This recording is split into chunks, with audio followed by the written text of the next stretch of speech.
All right, Laurengrace here, and welcome to the Australian Festival of Sound Healing Melbourne Frequencies Getting to Know You web series. I'm joined today by Elysia and Daniel. Now, Elysia wanted to be a famous singer since she was little.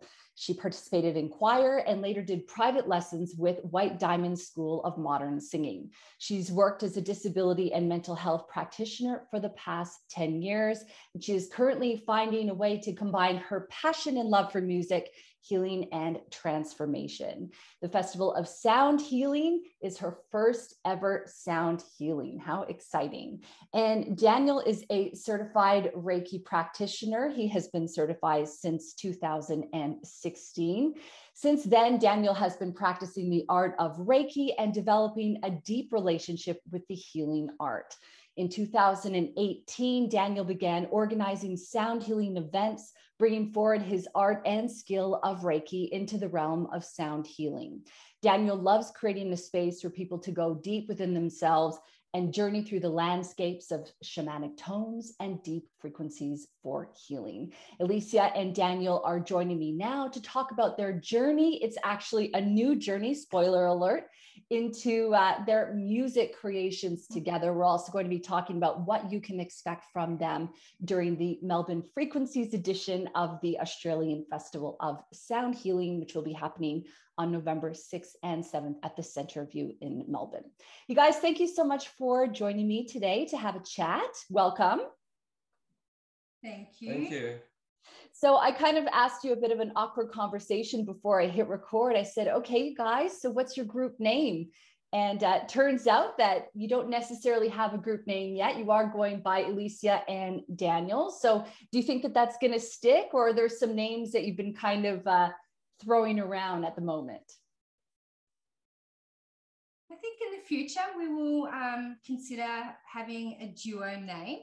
I think just, it being in early days, we haven't quite had that experience together to go, oh, you know, this name really feels right for us. So just enjoying the beginning of our connection around sound, and I'm sure through that experience we'll find that perfect name.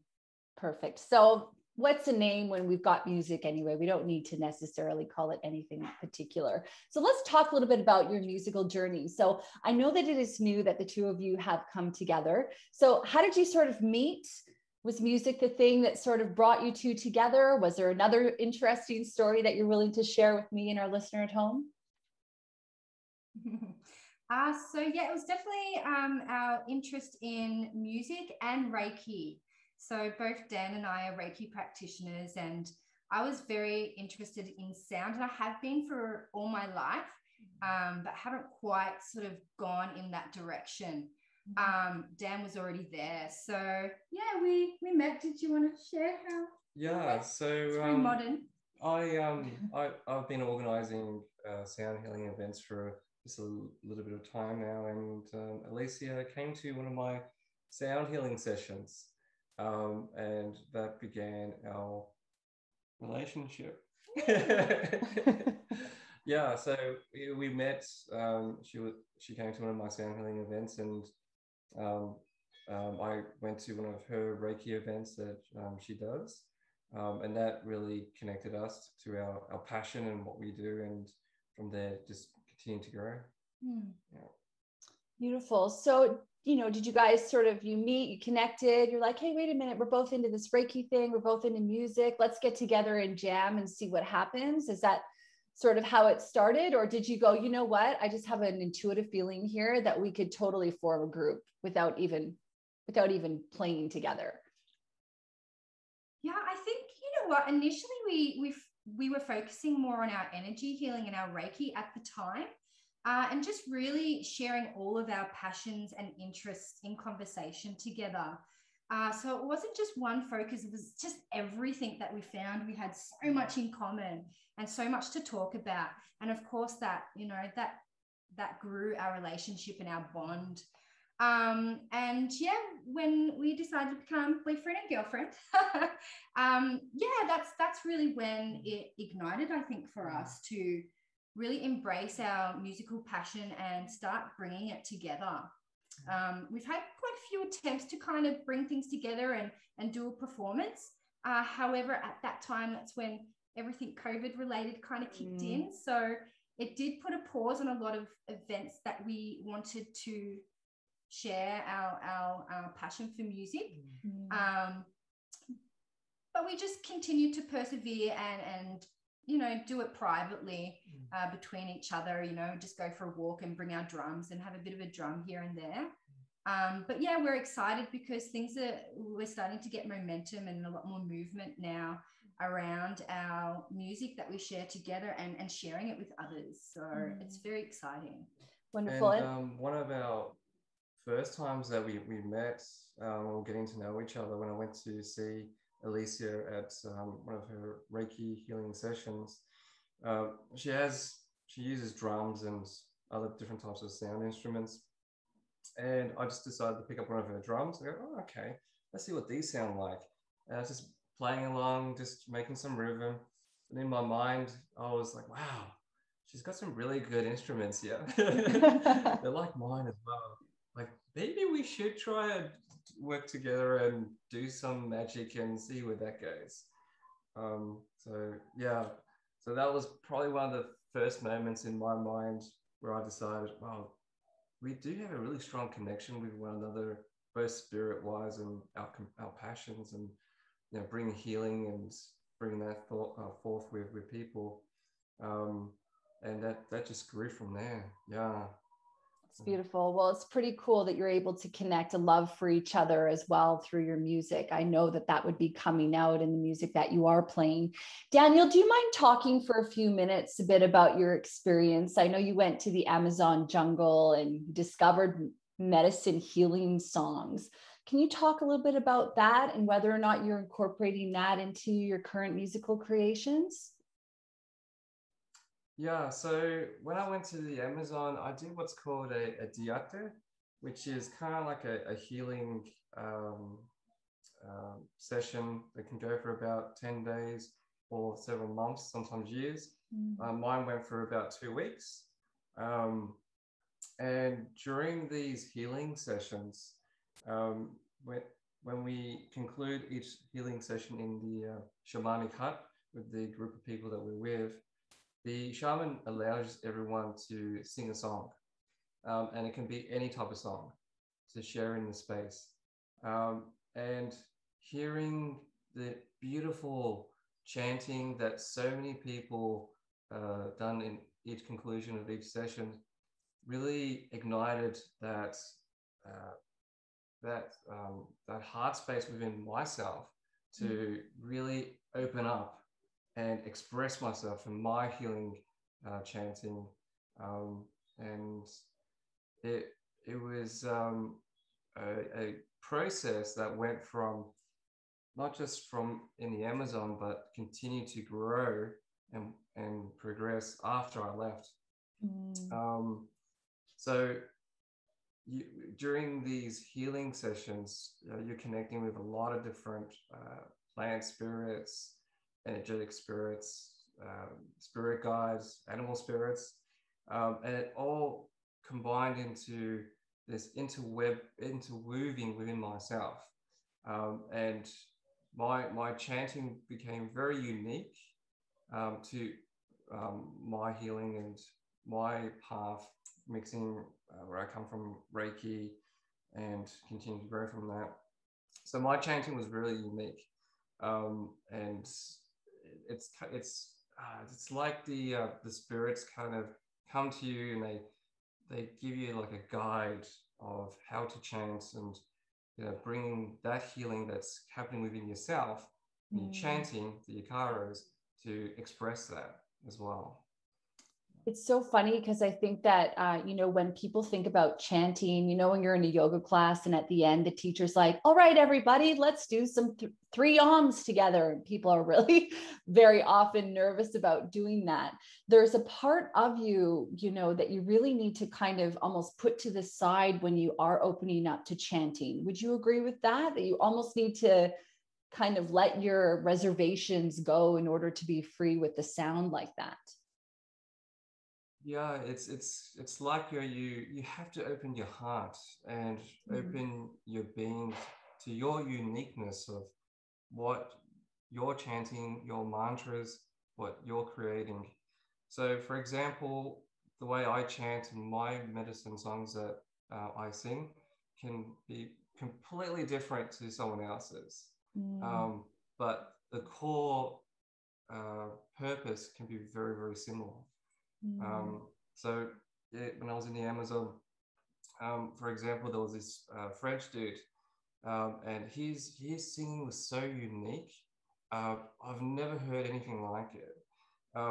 That was like, wow, okay, that's so inspiring. And like, okay, and you can feel the energy, you can feel the resonance of his healing words and sounds that he's creating, and you can feel it in your body, you can feel it in your heart, you can feel it in your entire being. And everyone had very unique, different types of chanting and mantras. Not one person had the same ikaras as the same song. And that really helped me understand what chanting and what healing words that people can create within themselves to create their own uniqueness, their own individual individual style of mantra. Like for example, like you said, like in yoga, it's very, you're like, oh, and you know it's beautiful, but it's also very similar to, you know, another yoga studio who might have the same type of ending of the session, just, you know, saying a couple of oms. But when you really dive into the whole sound healing aspect of things, yeah, each person, you can, if you really put a lot of practice into it and letting go and finding that uniqueness and not letting the mind overtake and the mind tell you, oh, it has to be like A, B, C, D, because, you know, all these other master healers, they do A, B, C, D. So finding that uniqueness, connecting with spirit is a really potent ability to help you understand yourself and understand the healing mantras, sounds, what they call in the jungle ikaras, for yourself. And when you do that, then I think you're at a level where you're able to connect to your higher self, to open up and not let the mind interfere about, it has to be like this, you know. But it's yeah, it's really potent and a very unique gift if you're able to let yourself go and just let the sound, let the maybe your higher self, let that just flow within you, and then you'll be able to connect to your client base or to your circle of clients or what, you know, your sound healing ceremony space, and really connect with the vibration of the space, and give what is required for each candidate or each client or each person that's participating in your ceremony or your sound healing group that you're facilitating. Elysia, when you are sharing your music, when you're creating music, do you have the intention of wanting to help people heal something within themselves, or is it primarily that you're just wanting to share, you know, the gift of sound, the gift of your own healing, the gift of your own creativity with others? Do you kind of go in with an intention, or do you kind of let things unfold as they will? I think it's both, really. My intention when delivering sound is to provide deep healing for the listener.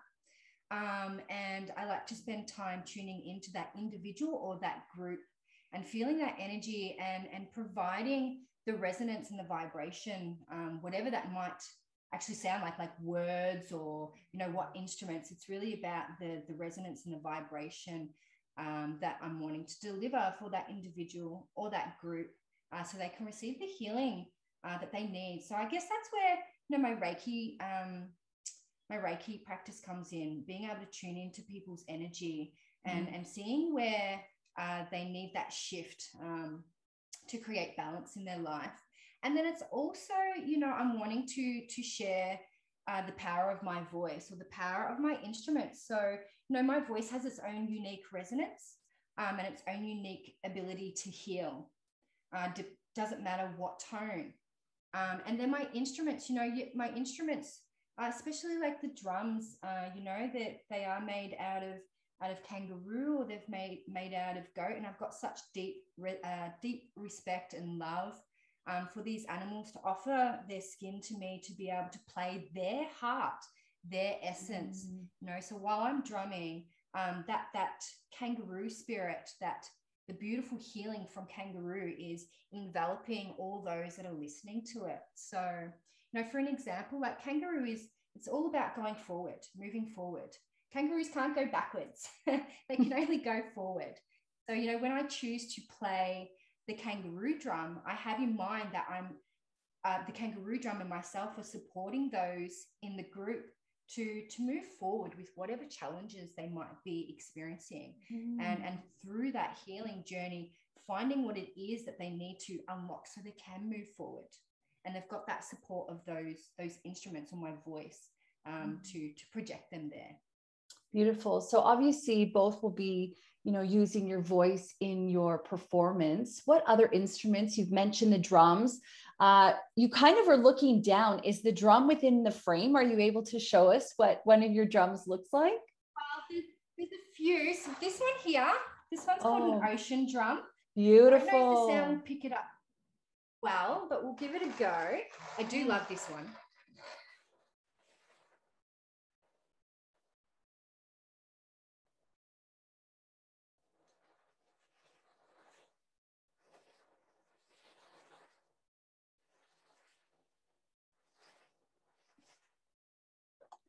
Beautiful. Like the ocean. It's sort of, I think the sound didn't probably translate as you know, profoundly as it will when you guys are live. Is it kind of like a rain stick idea? What's inside of the drum? So it's little, for the ocean drum, it's little steel balls. And yeah, and there's many of them in there, and you're just floating those steel balls to create that ocean sound, and moving beautiful. It, you know, to create that ocean sound. So it's very similar to a rain stick. We do have a rain stick here. Perfect. So this is a rain stick.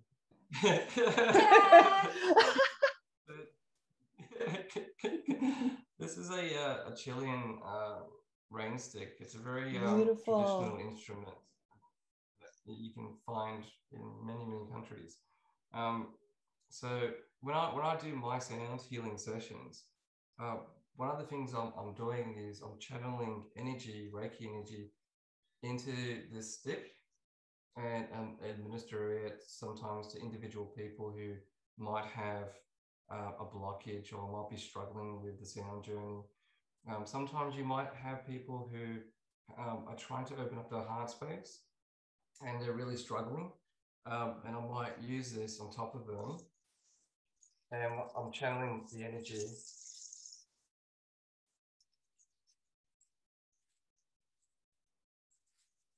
Yeah, so it might be placed around the heart area, and then that energy is going into that heart space, and providing that resonance or that vibration required to allow that heart to open or soften or to shift that block.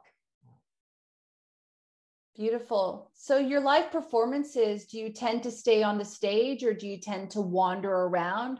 I know that Elysia, this is going to be your first live performance in this way. So have you sort of planned out how it's going to work, or are you still working on that part of it? For myself, I like to be very structured and kind of know what it will look like. So I certainly have planned. I do like being flexible, so allowing what's actually required on the day to come forth, rather than being too rigid. But I certainly have a plan. And I have supported Dan with a number of his sound healings, and get involved in that. And we do move around. So I'll let Dan speak a little bit more to that. Yeah. So when I'm normally doing my sound healing sessions, I will at the start be at the front with my crystal singing bowls, with my drums sometimes flutes. But then I will walk around in the space, and when I'm walking around, what I'm doing is I'm really tuning into everyone's, where they're at, their emotions. Are they going deep in their journey? Are they struggling? And I tend to, as I'm playing the drum, for example, I will channel maybe my spirit guides to go to a specific person to help them and nurture them through their journey and their process. So I'll normally play the drum or a rain stick, or I don't have it here. It's called a crystal singing pyramid. It's a really big glass crystallized pyramid, and you tap it on each corner, and it has a very unique vibration and frequency as you tap it. And I will normally go and hover over each person for a few minutes and just tap the pyramid and really feel into their frequency, their energy, and clear out any blockages that they might have, any heaviness, so they're feeling a lot more light. And then I'll move on to the next person. So sometimes I do that, and then I'll go back to my central spot at the front, and then I continue playing crystal singing bowls, or maybe another flute. So I tend to, I've got a whole range of different types of flutes. And, you know, I might play, for example, a Native American Indian flute at the start, and I might finish off with a Peruvian flute, maybe near the end. Yeah, go from there. But normally, when I feel called to, I will start venturing around the group space and start lightening the energy, lightening the frequency in the space I'm holding for everyone. So yeah, it takes a lot of focus to be able to play sound healing for everyone, and then to try to administer some of that sound individually for certain people in the group. So you have to be very, very attuned, very focused within your heart space, and at the same time monitoring what's happening both within individual people and as a group as a whole. Beautiful. Well, it sounds like it's going to be an amazing performance. So thank you so much for sharing that with me. If people are interested in connecting with the two of you before Melbourne and of course after, what's the best way of getting in touch with you guys? So far I have Instagram and Facebook. I am currently building on a website. So I've shared, I'm brand spanking new and so excited to be taking on this journey. So Facebook, you can find me under Nature's Heart Holistic Wellness, and the same with Instagram. Perfect. And Daniel, do you can you be found anywhere or no? No, so I'm hiding at the moment. You're hiding. So, good luck.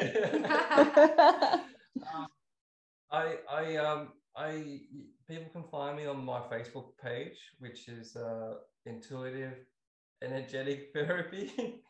But I'm also creating a website, and I'm in the process of creating a website, which will be just www.daniel.com.au. And that's in the process of I'm completing at the moment. And I'll have on my website my details, obviously, and Elysia's details as well. So we can kind of combine both our practices together at some point. Perfect. Well, thank you so much, Elysia and Daniel. They will be performing at the Australian Festival of Sound Healing, the Melbourne Frequencies Edition, happening on the 6th and 7th of November at the Centre of You in Melbourne. Thank you, guys. Thank you.